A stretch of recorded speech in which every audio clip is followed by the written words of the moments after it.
Zgjedhjet dhe turizmi po theksojnë tatpjetën e euros.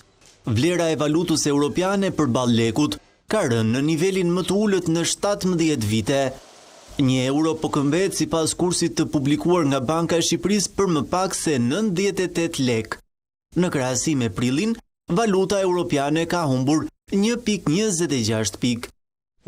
Presionin më të madh, nëse mund ta themi kështu, ka qenë sasia e eurove si pasojë e rritjes numrit shumë të madh të turistëve, pra e sezonit turistik, por natyrisht ka dhe faktorë të tjerë që duhet i përmendim, edhe euron informale që qarkullon në Shqipëri, që është dhe në përmasa të mëdha. Duke u kthyer pas në kohë, në majin e vitit 2015, 1 euro këmbehej mesatarisht për 140.61 lek, duke u zhvlerësuar në 138.52 lek në 2016. Valuta europiane ruajti një ekuilibër të qëndrueshëm deri në vitin 2022 për t'u nënshtruar më pas superlekut. Shkaku kryesor që ka ndikuar në forcimin e lekut ose dobësimin e euros ka qenë sasia shumë e madhe e eurove ose disponibiliteti shumë e madhe i euros në tregun monetar dhe financiar në Shqipëri.